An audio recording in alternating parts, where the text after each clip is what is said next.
Colts at Texans.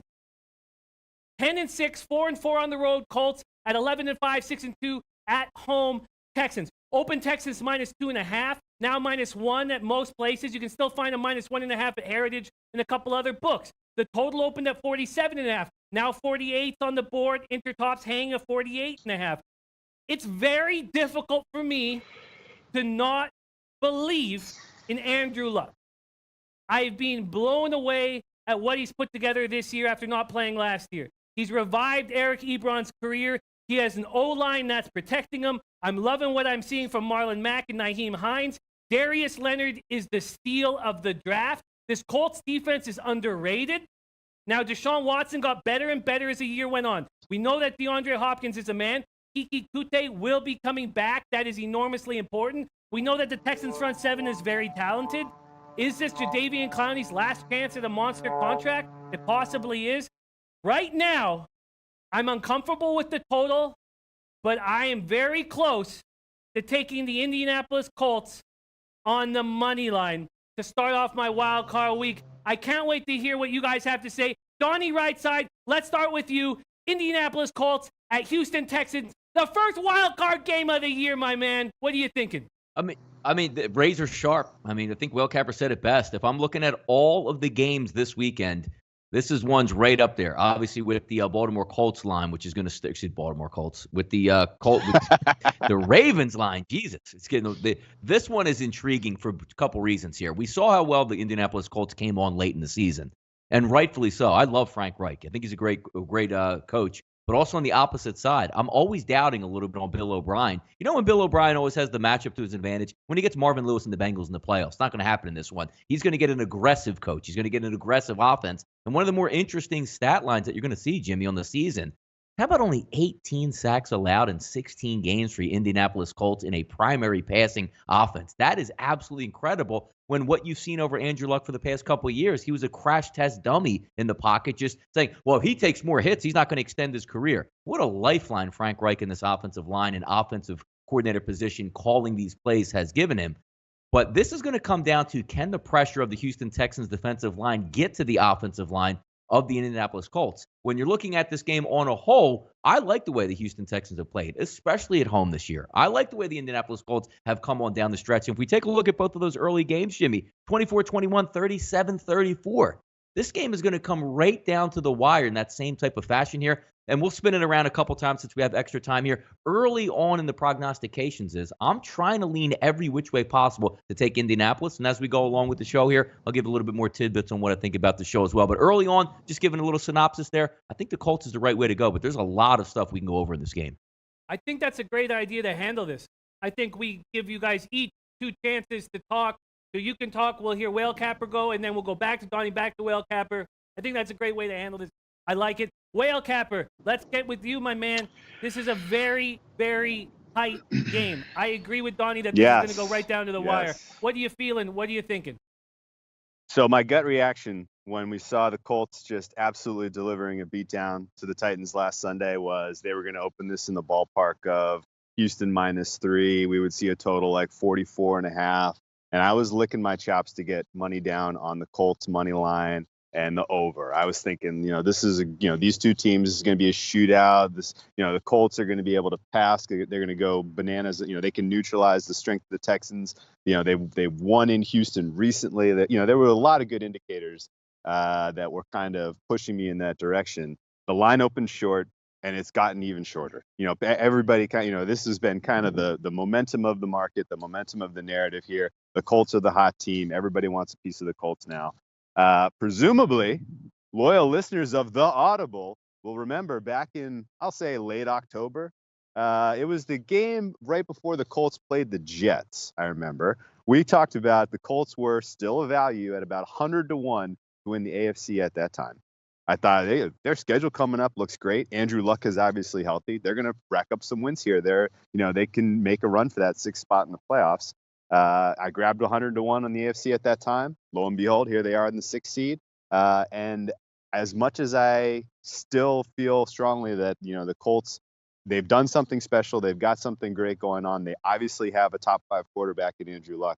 I cannot shake this feeling that Houston is being significantly undervalued in the current prices in the market. And if this were an NBA series and we were talking about somebody who was going to win best of 7, and you're talking about Frank Reich and Andrew Luck are on the Colts and they get a couple of games at home, I'm going Indy wins this, it wins this series, 7 out of 10 times. But this is a single game. You have a Houston team that, by and large, outside of Deshaun Watson, who has never started a playoff game, you have a Houston team that has been in this situation and been in this particular time slot in the NFL playoffs a whole heck of a lot more experience across the roster than you have on the Colts squad. They're at home. They're probably feeling a little bit disrespected because the entire universe feels like the Colts are going to go in there and pull off an upset. The matchups are not great for them, but there are things that they're doing differently. If you watch that Jags game, Bill O'Brien specifically unveiled some rushing approaches with Deshaun Watson that we have not seen this year, that I think he was testing out, recognizing that he was going to need Deshaun Watson to convert red zone opportunities into touchdowns in the playoffs, and he rolled out those packages to see how they work, and they worked well against the Jags, which means against potentially a paper tiger defense in Indianapolis. I expect that Houston is going to be able to convert their trips into touchdowns instead of field goals, which has me leaning Texans in this one. Wow. Great breakdown.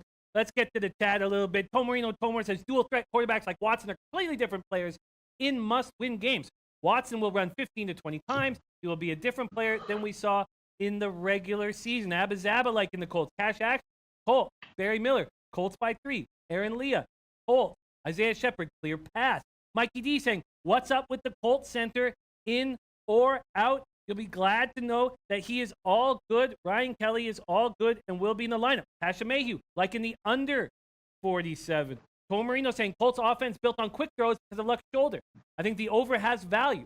Colts offense should be able to deal with the pass rush. Very interesting stuff, Tom Ricci. In my opinion, Tennessee has a better defense than Houston. Colts win this outright. Time for Luck to earn the accolades. Wow. Donnie Rightside, let's go back to you. But just first, my man Jeremy Miller says, I'm on the Colts heavy overall. I just think they're a better team. A lot of good arguments can be made for Houston, but in the end, Colts are where to lay the money. Dex Iron like in the Indy-Houston over. Donnie, back to you. What are you thinking for a side? And do you have any interest in this over that's creeped up to 48 or 48.5?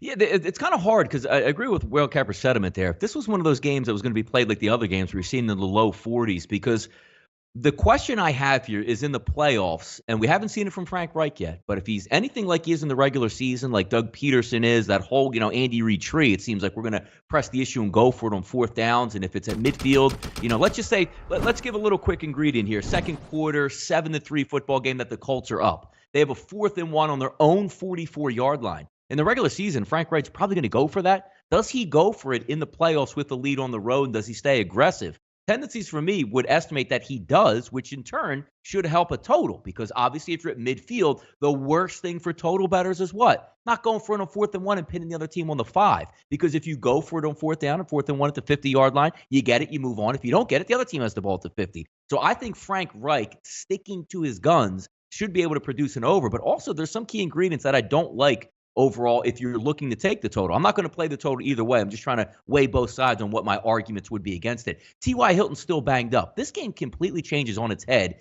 on turf, keep in mind, against a hard-hitting defense. If he twists that ankle up, let's just say in the first and second quarter, because he's injured, as he's not the same. That means you're not taking the top off the defense. That means you're running the football more. You're throwing more under routes and slant routes in that occasion. So a little bit too many question marks for me to absolutely love the over, but just the way one team coaches, a la Indianapolis, that should lead towards the total. When we're taking a look at both of these defenses, it's easy to say in your mind, well, Houston's got the better defense. Look at J.J. Watt, Jadeveon Clowney, linebackers. Jonathan Joseph's going to be back in this football game. But we can't sleep on what the Indianapolis Colts have done on defense for the entire year. And even if you take a look at the last 5 games, only one team has rushed for over 100 yards against them. And that was Zeke Elliott's Dallas team, who basically does it to everybody. If you're taking a look at games through the air, the Giants threw for 309. You know what the other 4 teams' last 5 games did? Tennessee, 165. Dallas, 180. Houston, who they're playing, 226. and the Jacksonville Jaguars 132. On the flip side, when you try to take a look at the Houston Texans defensively, outside of that Blake Bortles ridiculous game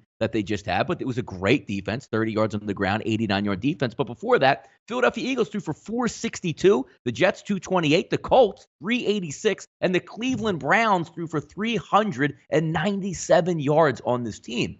So when I just look at this game as an overall, sometimes I think we overrate that Houston Texans defense, and then we just think it's the Bullet Bob Sanders defense of the Peyton Manning era where they give up 500 yards, but Peyton Manning wins the game at the end because you just have to get a couple stops from Robert Mathis and the boys on defense. That's not the case here. I think the Indianapolis Colts defense is every bit as good as the Houston Texans defense.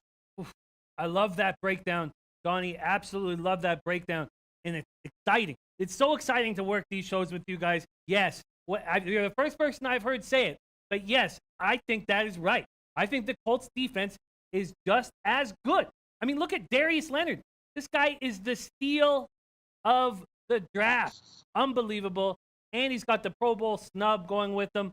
I'm very, very, very impressed with Leonard and this defense and Marlon Mack and Nyheim Hines. Who would have thought Andrew Luck would have all these pieces? Credible O-line, a defense that's improving. I would just never have thought this was going to be the case, and it is the case. Whale Capper, one last time at you. What are you thinking here? It sounds like you're going to make a move on the Texans, and do you have any move on that total?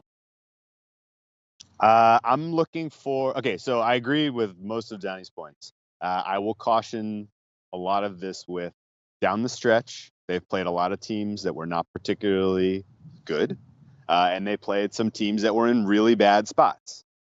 Dallas was the greatest example. Dallas just comes off, the clinching win, goes on the road, and gets stumped by the Colts. I mean, it was not hugely surprising. And I think probably everyone in this, everyone on this show was on the Colts that day. But there's a little bit of fool's gold about the way that the Colts defense has shined in the month of December. That I'm a little wary of these guys.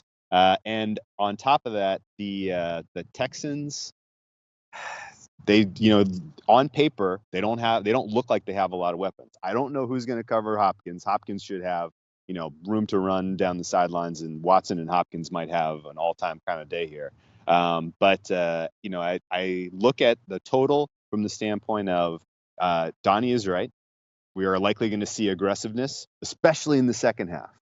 But is there a first half here where these teams feel each other out a little bit, try to see, what wrinkles they've introduced to their approach that's different from the two times they've met this season? This is a divisional matchup, so this is the third time they'll be seeing each other.